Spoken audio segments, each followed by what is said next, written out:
What's up? It's Way Up with Angela Yee. I'm here with my guy, Mano. Yep. And of course, New York Times best-selling author Shaka Senghor is here with us. Let's you have go. a new book, How to Be Free, so congratulations on that. Thank you.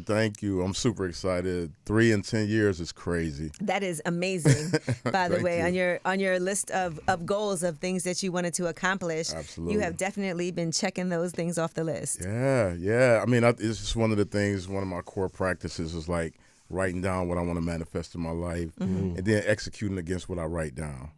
All right, so this book is A Proven Guide to Escaping Life's Hidden Prisons. And I saw, first of all, I want to say this. You did Joe Rogan's podcast. Yeah. How was that for you? It was actually great. It was, Joe is really curious and he creates space for like real storytelling and real conversations.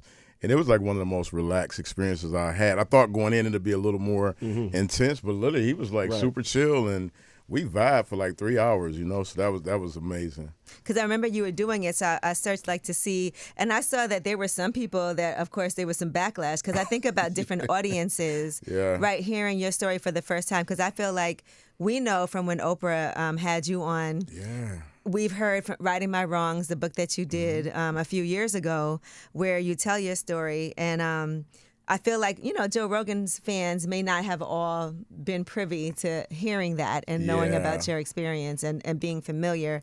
I saw some people saying it was amazing, but then there's always this type of judgment that can come too.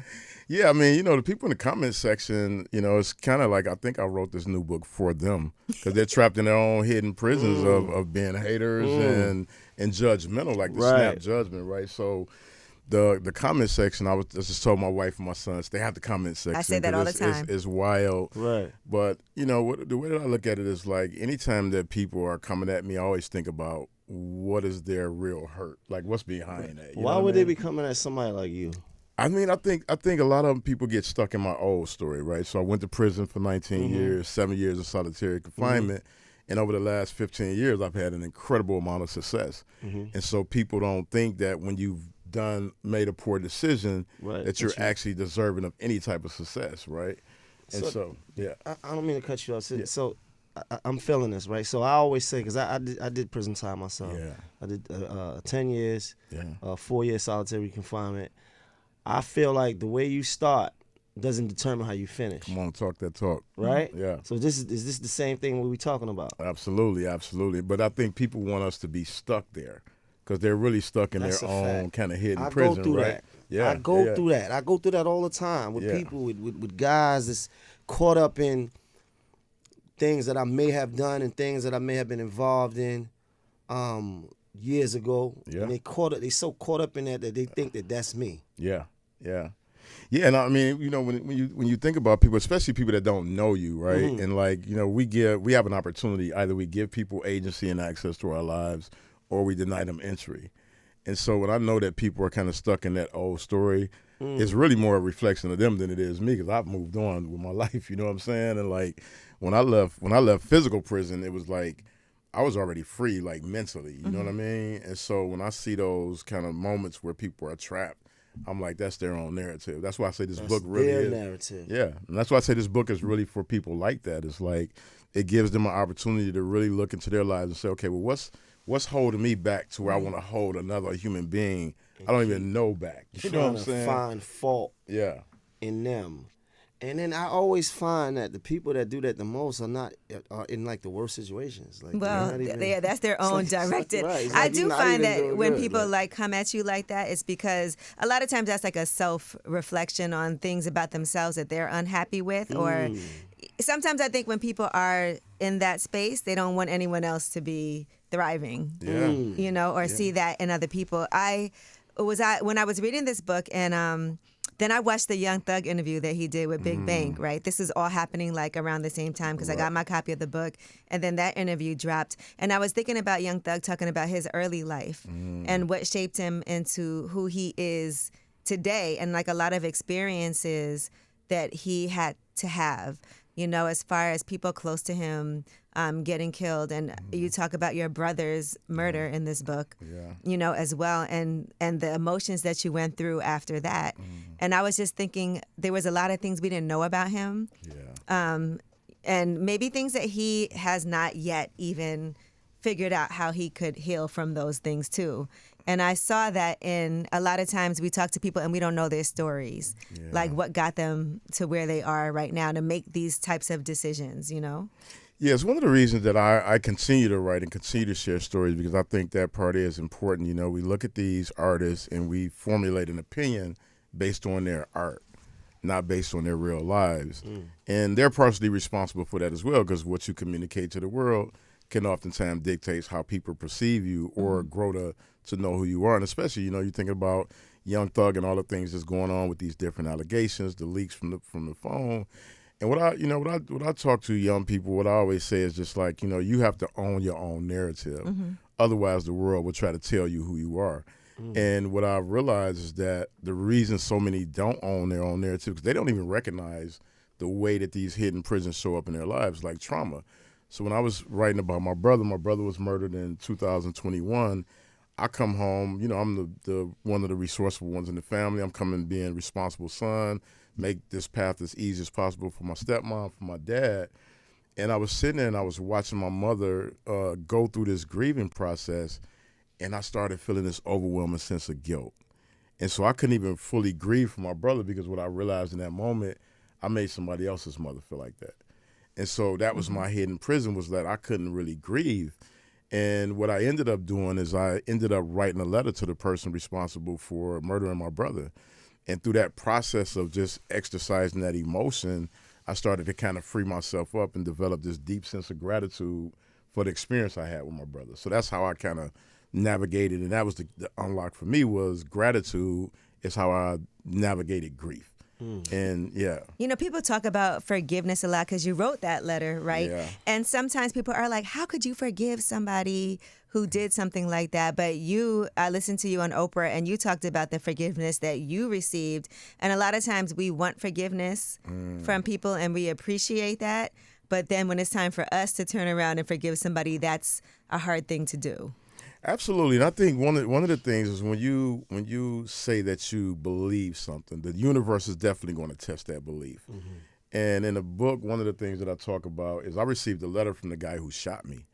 You know, I got shot when I was 17 years old. This is 3 decades later. I get this letter, and my initial reaction wasn't the thoughtful person that believes in redemption. Like, I was triggered back to that moment of like, oh, this is the guy.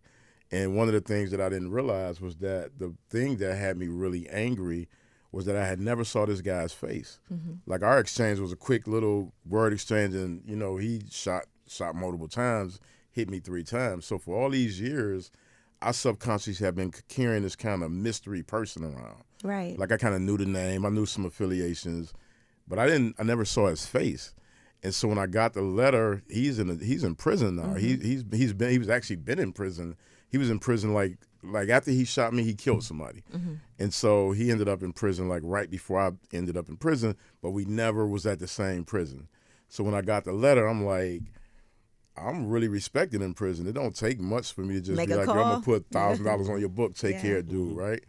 And what I realized in that moment was like, this is the universe saying, what do you really believe about second chances? What do you really believe about forgiveness? And so I started actually to write him a letter back. And then I decided to actually write my mother, who I was in the process of healing our relationship with. And I realized I didn't owe him a letter. I accepted the letter of forgiveness. Apology. I accepted that. And for me, it's really like forgiveness was for me. It wasn't really about him. Right. You know what I mean? And then so with my mom, that became more important. It was like, you know, how am I healing this relationship with the woman who gave birth to me? And how do we grow together? And what I learned from that is that forgiveness is very complex, because I thought I had forgave my mother, you know, and then what I realized, I forgave her with conditions. I forgive you, but I need you to act this way. Right. You want her to change what she had done that was hurtful to you, but when you forgive somebody, that doesn't mean they're going to be a different person or the person that you want them to be. Yeah, I mean, they could be worse, they can be better. I mean, my mom is... Or the same. You know, right, or the same, right?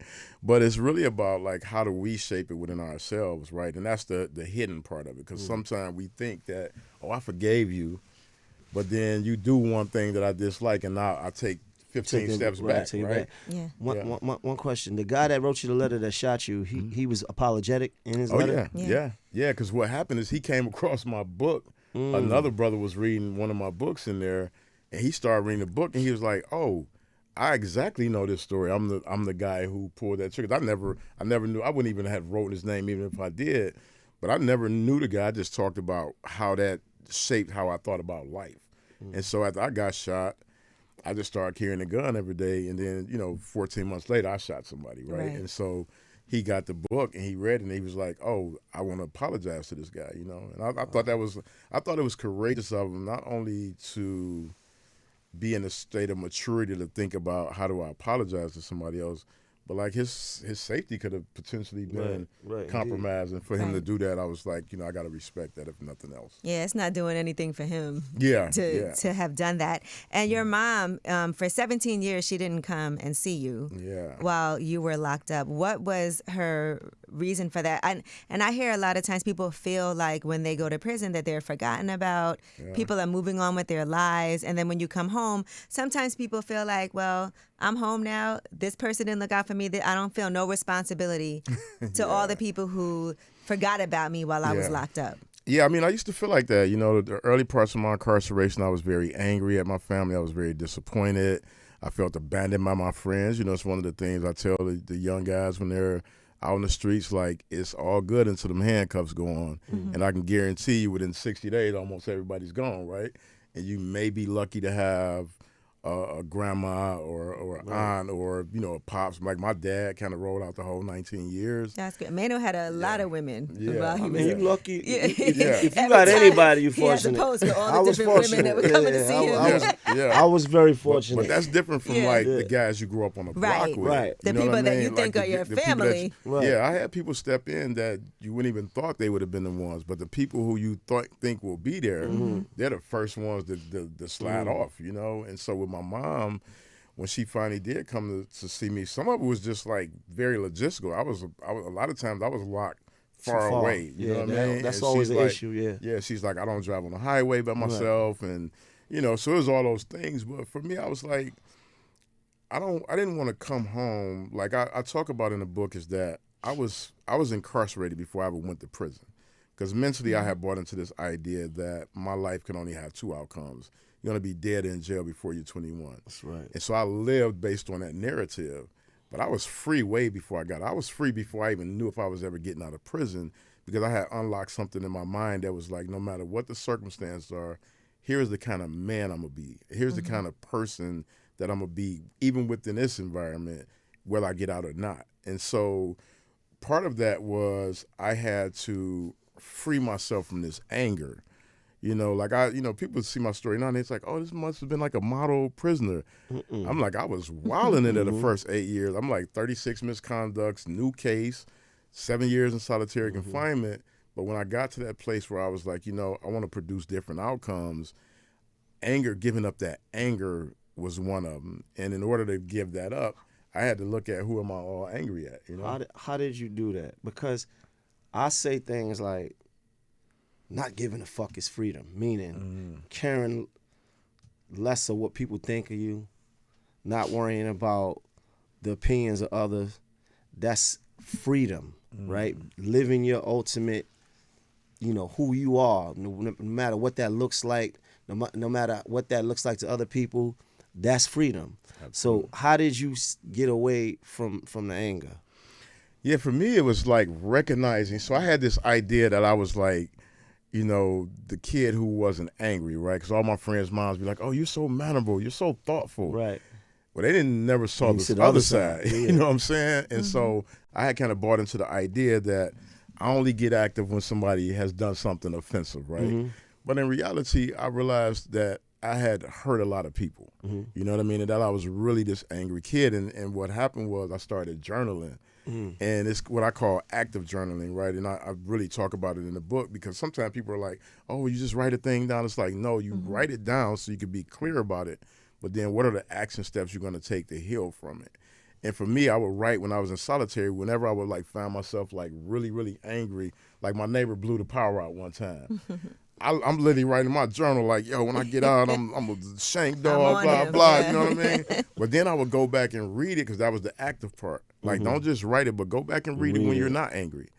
And I was reading it one day and I was like, this sounds like a madman. This is not how I see myself, but this is really who I've become, right? And so I knew, like, if I wanted to be a different person, I had to heal that person. And I had to get down to the roots of, like, you know, who I thought I was to who I actually was. And that was a game changer, you know what I mean? And so I still have all my journals from prison. I still journal now. That really helped you. Yeah, going back and reading. Going back and reading. Absolutely. It starts like, this guy's so Right. Yeah, Look at how far I've come. I'm gonna do what? Like, what? Like, You know, in this book, you also talk about another incident that really shaped you as a kid. The neighbor, CM. Yeah. And I know certain names, you know, you're not going to give to. Absolutely. Yeah, but this was a neighbor. You guys would go over there, all the kids, watch the kung fu flicks, you know, have a good time. This particular time, you guys they said some of the kids can come and stay the night. And he attempted to molest you. Yeah. And that was something that you did not tell your parents. And it's, you know, I think that is a hard thing because you feel like, did I do something wrong? And that happens, right? And you also feel like, I've heard children say this too. They don't want to endanger their parents also by, then the parents go over there, they get into a fight. Who knows what can happen? I've heard people say that things have happened and that's why they didn't tell their parents. But then you went on to attempt to break into his home. Yeah. And that was kind of your revenge, but nobody knew what had happened to you. And it took you a long time to even be able to reveal that. But we don't know sometimes like what children are dealing with and going through. Yeah, absolutely. It's one of the reasons that I'm super sensitive when it comes to mentoring young people. And, you know, you see these kids who have been labeled as acting out. And because of my own experiences, I know that none of these things are without cause. And so in the case of CM, you know, this was a trusted family friend.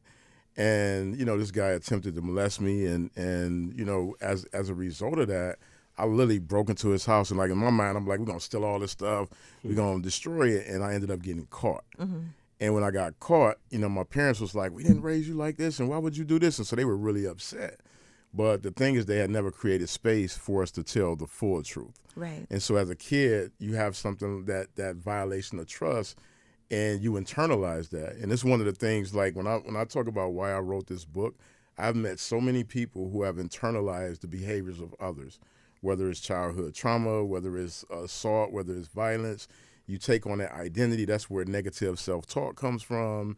And so when my parents, like, they punished me for the behavior, I internalized that even more of like, well, maybe I did something wrong, or maybe it was my fault. And so for years I was angry with them. And, you know, then there was a shame attached to that, right? I had got arrested in front of our whole block. You know? They knew you. Like, yeah, like they literally was like, what is you Shaka doing? Yeah, so now you got that embarrassment. And it's one of the things that, you know, for me, when I got to a space where I talked to my parents, this was like, I mean, this wasn't that long. It was like 3 years ago. I was like 50 years old when I called my dad, and I was like, hey, I just want to talk to you about something that I realized I was still carrying this anger about, that they never understood my why, and they never even questioned it. And I'm like, if you know your kid to be good otherwise, and they do something that's so outside of who you know them to be, like, you got to be patient and interrogate that. You know what I mean? Because otherwise it kind of imprisons them in this shame, and that's what happened to me. But when I talked to my parents, it was amazing, you know, that they were both present and willing to go on that journey. And especially like with my dad, like, that has to be hard as a father. It's like you're trusting your child in the care of another man who you respect. Right. And then this guy attempts to take advantage of your child, you know? I just thank God that you were able to get out of that situation. Yeah. You know? I mean, I attribute that to, like, my siblings. Like, having older siblings, you kind of become a little bit more savvy about life than if you're trying to figure it out on your own, you know? And so anytime I felt like I was in some type of danger, I had kind of examples from my siblings. And how to move. Yeah, how to move, yeah. How to move. But I think about all the kids who probably didn't know. Didn't, a lot. Yeah. It's a lot. Yeah. It's a lot. It's a lot. Yeah. It's a lot. Yeah. I'm working on a book, and I've been working on this book for a while. It's almost ready. I've been talking about it for a while now, and it kind of reminds me of what you got going on and what you're doing. The name of my book is called The Art of Freedom, right? And it's to me it's like my philosophy and my game and how I feel about what it takes to stay out of prison. So it's like for people that is either just got out of jail or is about to, right? So they got all those pre-release programs and stuff like that. Here's a book, not big, but just something that could, you read a chapter a day or something like that, like daily meditations or something like that, and just to help give you some game on how to stay, mentally, prepared for all of the things that you got to deal with. I like what you did. You doing because that's something that I don't think I included that in the book, right? About the mental prisons, about some of the things that kind of hold us back, because you can be free physically, but yet still trapped in this world where you just locked in. Absolutely. Yeah, that's one of the things when I wrote this book, I was super intentional about making it accessible to people who've never been incarcerated. And actually that's more of my audience because I've worked in tech, I've been an investor in tech, I've worked in entertainment, I've produced, I've done all type of stuff. And I've seen people out here who have never stepped foot in a jail that are way more incarcerated. Right. Like, imposter syndrome, self-doubt. Imposter syndrome. What is that? Yeah, that's when you're showing up in a space and you're not being your authentic self. And you feel like you don't belong there, you don't too, feel like you sometimes. don't belong, right? You're How about the guy that intimidated. continuously wants to be something that he know he's not? Oh, he's just They fake. call Is that imposter? Fake it till you make it. Fake it till you Is that make imposter? It is. It is It's like, a form of why imposter you wearing this syndrome. fake shit? Boy, take that shit off. What's I wrong don't know with you, that man? Keep telling this That's boy. just a fraud. That's Imposter syndrome is when you really do deserve to be somewhere and you feel like you don't. Absolutely. You feel like I even felt though like you that can have before. all of the accolades and the knowledge and you go in a room and, it's interesting to me because even your friendship with, and you talk about this, and Ben Harwood's called in when you were on with Oprah. Yeah, that's my guy. Yeah, and the my story brother, literally. even of how you guys met, but it was, I even was like, man, when Oprah introduced you and then you guys were going to have dinner and they were like, ooh, this guy did this, let's not have him at the house. I felt like, I don't know, it bothered me. Yeah. You know what I'm saying? Yeah. And I know that's your brother and that things have come around. And it's so interesting to me to see how people can have this perception of somebody who they'll be like, well, he murdered someone. He went to jail to prison for 19 years. I don't know if we should have him. I mean, that's not unreasonable, though, right? I understand that. And it's not unreasonable. But from our culture, we're like, oh, that's, you know what I mean? Because we have proximity to it quite often, right? And there's different when you don't have proximity to it. And you're coming from, because I think about this all the time, like when you come from a different space and you don't have proximity to someone like me, I can imagine it's not the easiest thing to be like, come to my home. Right. I mean, Killer. Donald Trump has done some awful things and been convicted of them. Yeah. And he's our president. You know what I'm saying? But I will say, when I said that, I also was just thinking about it in the context of, I thought about Michael Rubin, right? And how he didn't understand like how somebody could be falsely in prison until Meek Mill's situation, and seeing how probation can really just keep you like locked in to cycle. a forever cycle. And that's what he's saying about the proximity, exactly. because you're coming from such a place world of privilege, and that's you're totally oblivious to this type of lifestyle in this world. Absolutely. For us, that we hear some, he caught a body, word. Right. Okay, you want to come to dinner? That's your people's. Right. When I said when she said, he did 9 years in solitary, I said, he was getting busy. He's getting busy. Yeah. You understand? I mean, listen. Do you feel like now it's been a lot more people, like, because I do feel like this whole movement now, we see so many different organizations that are talking about like the prison system, and there's been a lot more stories of people who have been unfairly targeted when you see the disparities between who's getting representation, who's getting the longer sentences, who's going to prison. And it's something that has been a lot more awareness about it. Do you feel like now, since when you first came home, it's been a lot more like acceptance, yeah. and also people just feeling like, wow, that's your story. We need to do something together. I feel like it didn't used to be like that. No, I mean, we've done a lot of work, you know, like outside of the work that I've done more recently, which has been more focused on business entrepreneurship. Early part of my career was literally working on changing policies, including helping Meek Mills get out. So I work with Cut 50. I work with Reform Alliance, Jessica Van. Those, like, we was in the trenches. We were like, we're gonna cut the prison system in half by 50%. And so that work, that storytelling that we did, we really brought people proximate to, like, what does transformation look like? And so you think about Topeka, you think about Wallow, you think about those of us who've actually put ourselves out in the most vulnerable way, right? I think out of everybody, I probably had a more serious case, so I'm constantly getting that scrutiny. But it's the thing, like, even when I think about it, even though this is not what this book is about, what I realized is that we had to help people break through their own interpretation of who they think is in prison. Right. You know, because it's easy to just have those judgments, but then you start to meet Chef Jeff and you realize this guy, he's an executive chef, but he was also incarcerated and taught himself how to cook in the kitchen.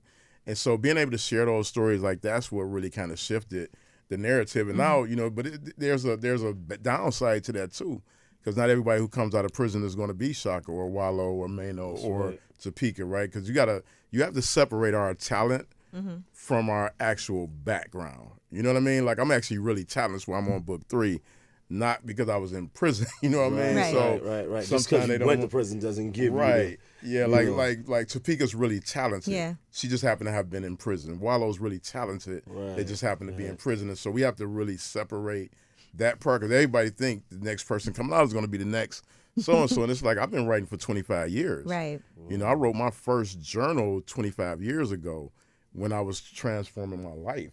So all of this is like the hard-earned wisdom. This isn't like recent. This is like, hey, for 25 years, I've been on this journey. Here's what I learned from prison. Here's what I've learned from entrepreneurship.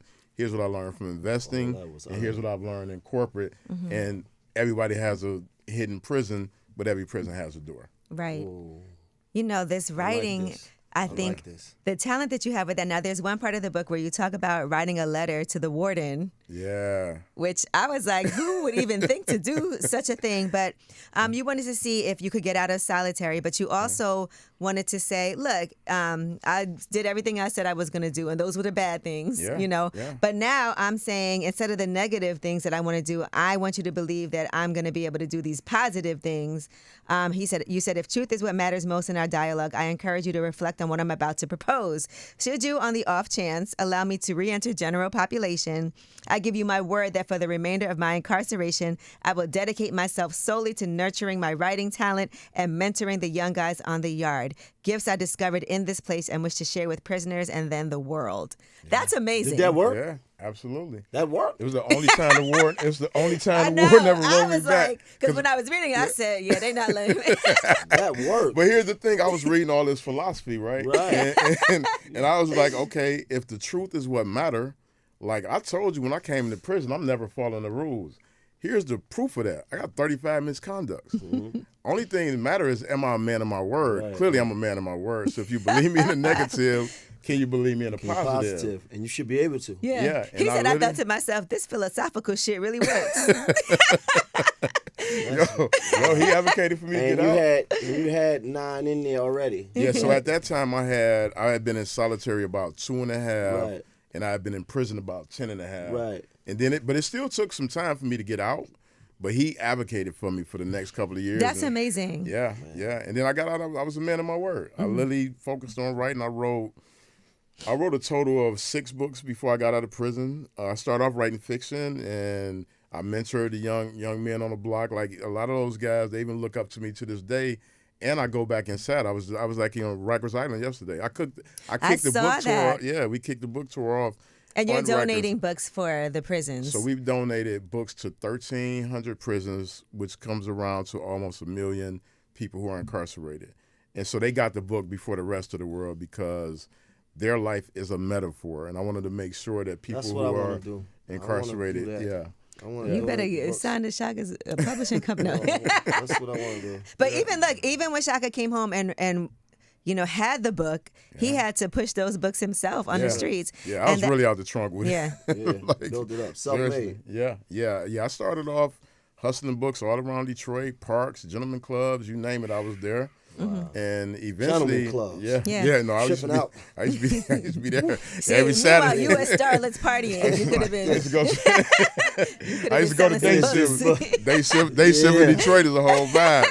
Give me some lamb chops and slang some books and those damn lamb chops. But that was the path, and eventually one of those books made it to Oprah, and then that was a game changer. You never know what can happen, boy. Let me tell you. That's why you got to do it. Just like Shaka said, he'll set down the intention, and you just got to finish it. Yeah, because I literally wrote that down. So all the things I live now, because I really want people to understand this about what makes this book so amazing to me is that I'm not just pulling stories from out of the thin air and saying, hey, you seen what LeBron did, you can do it too. I don't know what that's like. I'm not a 40-year-old hooper with a 20-year history, right? What I do know is that the things that I said I was going to do when I got out, I wrote those things down. I practiced mindfulness. I practiced meditation. And I practice it in a way that requires a level of activation. Like you can't just write something down and forget it, right? I'm in solitaire. I write my first book. I asked the guys on the cell block, you want to read this book? A guy was like, yo, this ain't Oprah.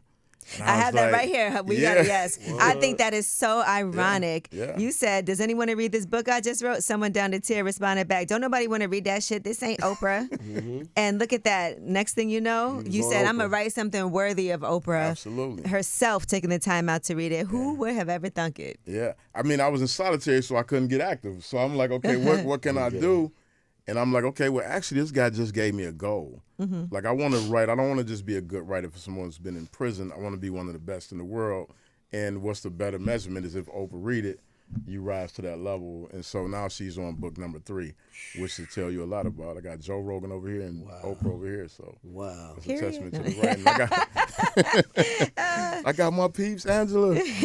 Now listen, you talk about the keys to releasing anger, right? Yeah. Write down your anger, identify primary emotion, create a counter mantra, and then meditate to release anger. Yeah. So no, just thinking about working through that, because what I love is at the end of each chapter, you are giving people, just really like the tools to dig deeper. You call it digging deeper. Absolutely. Yeah, and what I love about the digging deeper chapters is you notice there's like a little door at the top. And the door is because I wanted people to know that you can access this anytime. You can come in and out, because that's life, right? Sometimes you're going to get it right, and sometimes you're going to take a little step back. And it's like once you take that step back, just know that you can go back to these tools and it'll help release you from that hidden prison. Now, another thing that was really impactful in your life was marriage. And we see Liz in here, too. You didn't change her name in the book. You didn't have to.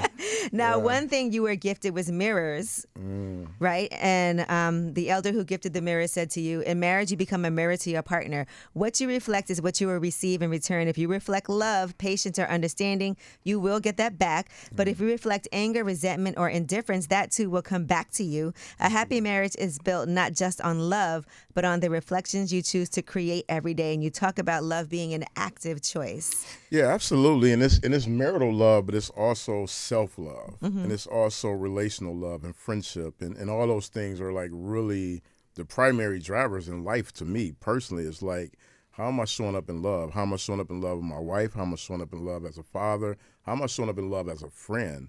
And it all comes back to self-love, because that's what eradicates self-doubt, negative self-talk. And when you're in a relation with anybody, like, you're only going to get out of it what you put into it, right? And it doesn't mean it's like perfect. Like, sometimes that mirror is dirty and dusty and scraped up, and you got to clean it off, and you got to get back to like, okay, why did we show up in each other's life in the first place? And I'm fortunate and lucky to have a brilliant, beautiful wife, and that makes me happy. It's like dope.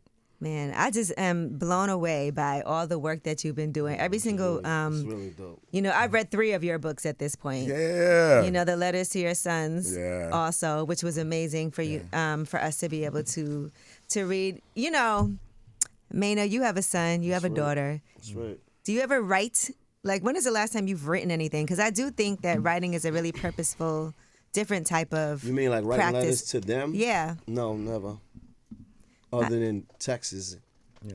Isn't that crazy that expressing text messages makes it like, so when's the last time somebody wrote you something like physically? But it's all writing though. Like, I Yeah. mean, like even I wrote a great percentage of this book, like literally in my notes. Like I'll be up late at night or I'm on your taking a phone? shower. Wow. Yeah. And I'll have like a thought of like, Put it you know, in your notes. stories. I'll just put it in my notes and like, and I, you know, I try to encourage the young people I mentor about the craft, right? Because there is the craft of writing, then there's storytelling. But I think all of it matters. You know, that's I outline that in the book. Like use whatever tools you have at your disposal to get those stories out. So You can talk texting to your text. children. Yeah, I do that too. I do it all. I'll be like, yo, because you know sometimes you're moving and life is happening and you don't want to miss the energy of that moment. So get a chance to share all these truths in a variety of ways. What are some of the things that have happened since you've been writing, even from, you know, when you first came home, when Righting Your Wrongs came out? But what are some things that people have said to you in ways that you've affected their lives that have touched you? You know what's really amazing and truly the greatest honor that I've ever received is the consistency of feedback from people who read my work. You know, every day, like literally every day for probably the last 10 years, I get a message, text message, DM. I get something from somebody saying, hey, this really helped me. And you know, when I was writing this book, I have like my friends, so I'm like, yo, can you read this for me? Can you just let me know, is it resonating? And that hidden prison piece has been really opening people up. And I mean, I've got friends from all walks of life who are like, hey, I was trying to work through something deep in my life and like joy. That's been the brothers in my life, they've been like on fire about that chapter because they're like, we don't even talk about how do we as men access joy, you know? And so that consistent feedback has been incredible. It's been over 10 years. I always get something positive from all of my different writings, even sometimes stuff I've written just online, you know? And so that's the greatest, you know, part of all of this journey is like, I'm a writer's writer. And so to have people, you know, moved by my words, that means everything to me. All right. Well, I love it. And you know, lastly, I want to end with this part. You said the one thing I refuse to do was get stuck in a loop of negativity. The moment a negative thought surfaced, I countered it with positive affirmations. These are like real things, you know, that we can do. You said I meditated on gratitude, grounding myself in the blessings I already had rather than the challenges I faced. It's all about a commitment to shifting my mindset. It wasn't just about pushing through. It was about creating a foundation of self-belief that allowed me to see possibilities instead of obstacles and to keep moving forward with hope and purpose. Absolutely. And I think that's impactful. There's things that I still struggle with myself to these days. Yeah. I think everybody struggles with forgiveness. Yeah. So would you think that's like one of your bigger hidden prisons, the forgiveness piece? I think that it's hard to say. There's people that have been like so awful that I just never even want to deal with them and forget that they exist. And so I'm not a vengeful person. Right. I'm more of a you don't exist to me at all anymore type of person. But if you still entertain the pain that they cause, they do exist to you. And so real forgiveness is about how do you release that? And free Because we're yourself not going to from sit that. down and be cool, like you said. We don't Right. got to kick it. Right. But if you release it, you're having a whole different free experience. And it's like that's- pretending it didn't exist, releasing it. But it's not pretending because if you Okay. pretend, they always come back. They always gonna come back to you. It's like letting it go. It's really just deciding that hey, you can no longer occupy this space in my life, and that I'm going to walk out of this door to the freest version of myself because I've given up all anger, animosity, attachment to this old thing that no longer exists. You know what I tell people when it's like a situation? Because, you know, sometimes your friends will have a tendency to like send you stuff about a person. Like you're like, oh my God, I cannot stand this person. I don't even want to think about it. But they'll send you like, you see this? Oh, they said this, they said that. And I'm like, just don't even mention that person. To me, like just erasing like eternal, you seen Eternal Sunshine of the Spotless Mind? Yeah. It's just like erasing it out of my brain. Yeah. That helped me a lot. Yeah, I mean that's part of what giving it up is, right? Is you stop entertaining an old story, but you also have to like create real boundaries with the people in your life who can continue to bring that Don't energy. No, I'd be Right. like, don't even send that. Don't Yeah. mention their name. It doesn't Yeah. exist. I moved on. Yeah. You know, let's keep it going. Yeah. But definitely practices in here that, like you said, this doesn't have to be just for people who were justice impacted, but also for somebody like myself who is trying to get out of my own. Free Absolutely. your mind. Yeah, Get this is out of for, those I mean, mental shackles. Yeah, Angela. athletes, executives, entrepreneurs, everyday people who are just trying to live the freest version of themselves. That's really who this book is for. And I'm really hoping this is going to help Mano. Yes, you do. I am praying. Well, the first step, you already started the first step by reading it, and now you get a chance to share it. Mano, you are going to. I got another copy. You can have this one.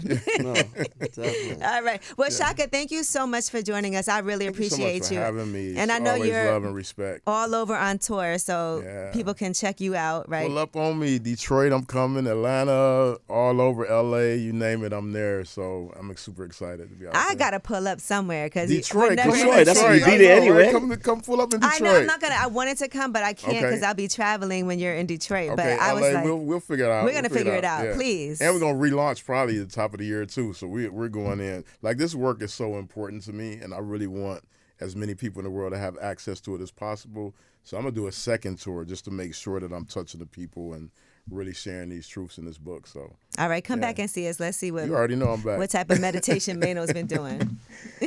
Stop. It's way up.